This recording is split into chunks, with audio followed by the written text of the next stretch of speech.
questions in a moment. We're going to get to another question that I have, but I just want to clarify one thing on the national security front on China, which is a huge issue right now. In 2006, and correct me if I'm wrong, you said that China has, quote, a carefully thought out and strategic plan to take over America, and if they pretend to be our friend, it's because they've got something up their sleeve. You also said you wish you weren't privy to some of the classified information I am privy to. I'd like, if possible, for you to clarify what you meant. Well, first of all, I was talking about when I was working with the humanitarian group that was going to China. We are given some security briefs about China's position with some potentially hostile nations and some security threats that my clients would be facing. But we do have to look at China very seriously because they own so much of our debt. It prohibits a lot of decisions that we need to make in regard to our foreign policy. Number one is Iran with nuclear weapons. China stands in a big way there. These gasoline sanctions that we have are not as enforced as strictly as they could be because we have allies like France and Italy participating in the gasoline embargo, but then China comes in and swoops up all that business. We need to be putting sanctions on those Chinese companies because right now, when it comes, Iran getting nuclear weapons is our biggest threat to our national security.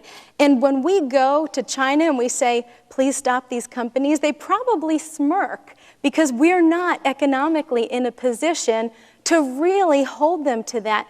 China could be a bigger ally with us in North Korea, but they're not. They're not putting the pressure on North Korea that they could. So first of all, we have got to tackle that national debt. We've got to stop these things like these reckless spending bills coming from Washington that only contribute to further our national debt because it is putting our national security in issue. On the specific quote that you said that China has a plan to take over America, do you know about this plan? Well, they misquoted me at the time, I believe, but look at what's going on. Right now, monetarily, China could take us over monetarily before they could militarily. You want to quickly respond because I know that we want to get to the students' questions. It's hard for me to respond effectively, Wolf, to all the different issues that my opponents raised in previous statements, and I'll just let that stand.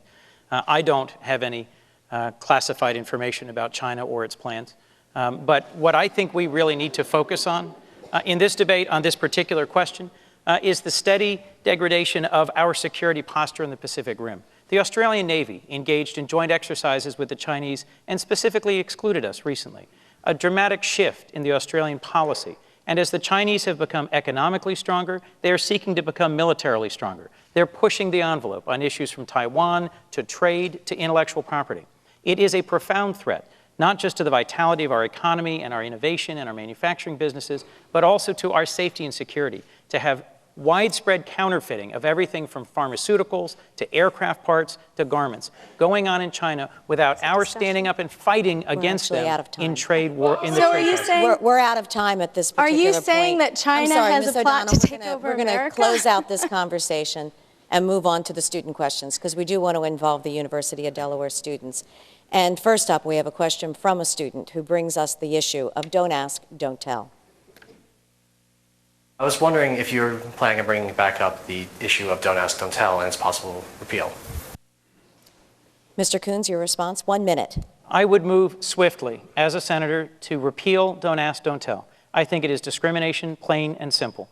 I've met with and spoken to veterans here in Delaware who served our nation honorably for decades, several with top secret clearances, but who could do so only at the expense of denying who they were and the relationships that they wanted to have. In my view, we should be making progress in this country towards recognizing the full range of human experience, and repealing don't ask, don't tell, to me, is an important next step in the civil rights movement. A federal judge recently ruled that we had to overturn don't ask, don't tell. There are a couple things we need to say about that. First of all, judges should not be legislating from the bench. Second of all, it's up to the military to set the policy that the military believes is in the best interest of unit cohesiveness and military readiness. The military already regulates personal behavior in that it doesn't allow affairs to go on within your chain of command. It doesn't allow, if you're married, to have an adulterous affair within the military. So the military already regulates personal behavior because it feels that it is in the best interest of our military readiness. I don't think that Congress should be forcing a social agenda onto our military. I think we should leave that to the military to decide. We have another student question on the issue of embryonic stem cell research. And this goes My first question to is, Mr. Coons. what are your view on the federal allocation of funds used for stem cell research? I would support stem cell research, and I We're think... talking about embryonic stem cell research. Correct. I would support federal funding for medical research that includes embryonic stem cell research. I think there are critical advances that are being made and can be made in addressing some of the most difficult diseases that affect millions of Americans. And I frankly think if it is possible to do so, we ought to be investing in making progress in this critical area of research. I think if we took an intellectually honest look at the research that's been put out there, you will see that there's incredible advances with adult stem cell research, not as much with embryonic stem cell research. So that's where, if this were on the private sector, that's where investors would be putting their money. Second of all, the government, the federal government, should not be in the business of creating life simply to destroy it. And when it comes to the issue of so-called medical waste, I would point to a program called the Snowflake Babies, where they've had incredible success adopting these human embryos that are going to be discarded for medical waste, where they've given hundreds and potentially thousands of infertile couples the opportunity to have babies. It's the Snowflake program. It's a wonderful program, and I suggest everyone take a look at it. Our next student question brings us the issue of abortion. What is your stance on abortion, including in cases of rape and incest? For you. I believe that there's been a profound loss of respect for the dignity of human life, and that's reflected in a lot of our policies, whether it's cutting tax exemptions for disabled, low-income citizens in Newcastle County, or with abortion. I respect the human dignity on all levels, the unrepeatable, precious human dignity on all levels. And my opponent and others will use the scare tactic about rape and incest, when that is less than 1% of all abortions performed in America.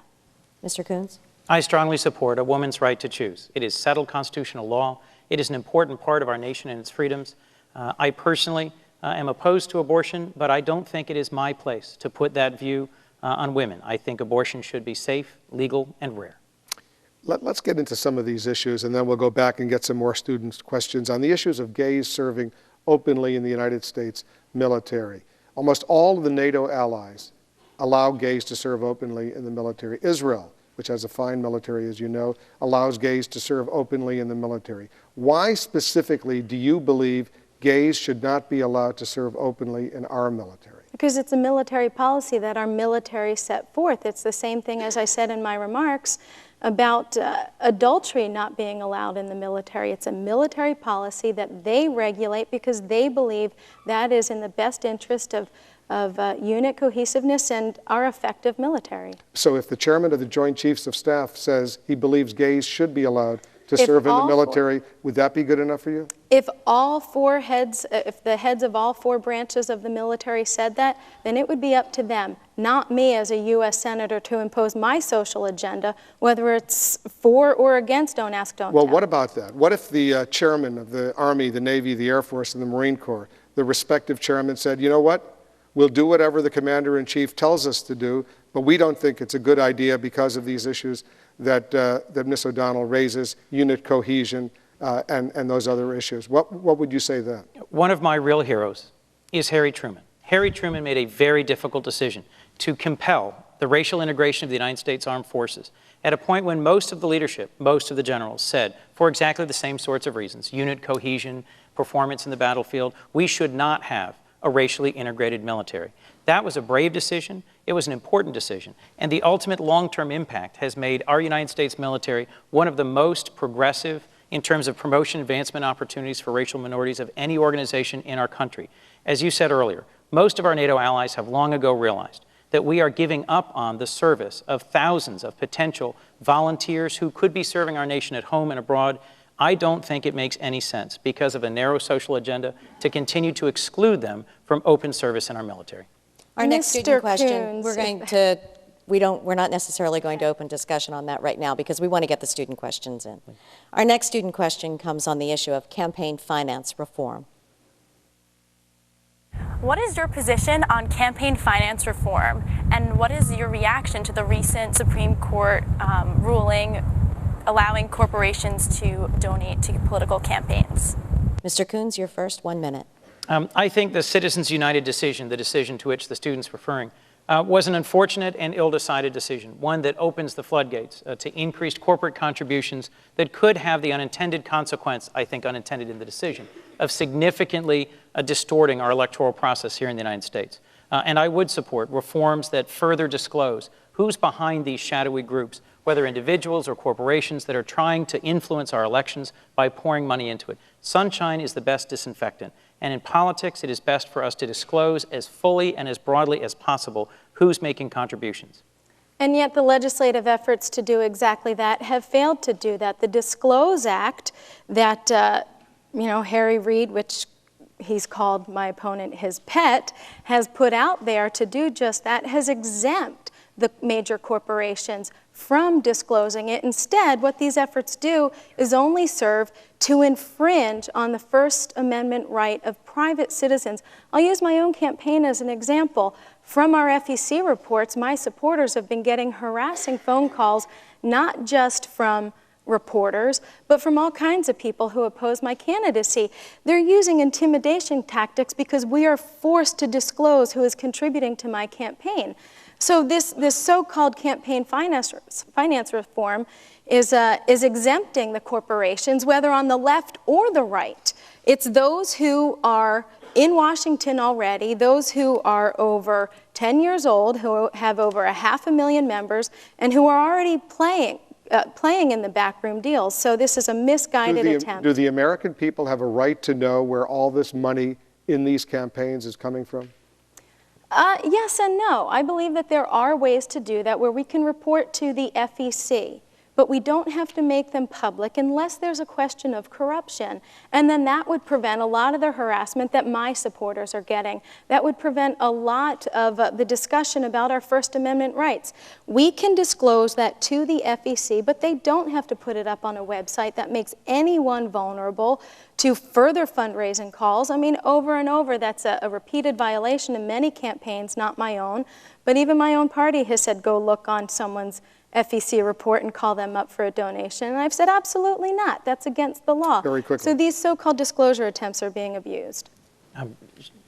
There's so much there, Wolf. I don't know. Frankly, I support full disclosure of campaign contributions. As I said before, I think it is the best way to ensure that we've got fair, open, and clean campaigns. Folks should know who the folks are who are contributing to campaigns. It's an important way to hold candidates and elected officials accountable. We have another student question on the sensitive issue of religion in America. In the light of the events in the past decade, Islam has been viewed as a religion for extremists and terrorists, where Muslims, including myself, can attest that Islam is far from that. Now recently there's been much controversy over the mosque being built in the vicinity of Ground Zero, and also the Florida pastor making outrageous remarks about the Quran. Now my question to you is, as senator, where is the line between the freedom of speech and the respect of other religions, both of which freedoms are found in the First Amendment of the Constitution? Mr. Coons. A great question, and a difficult one.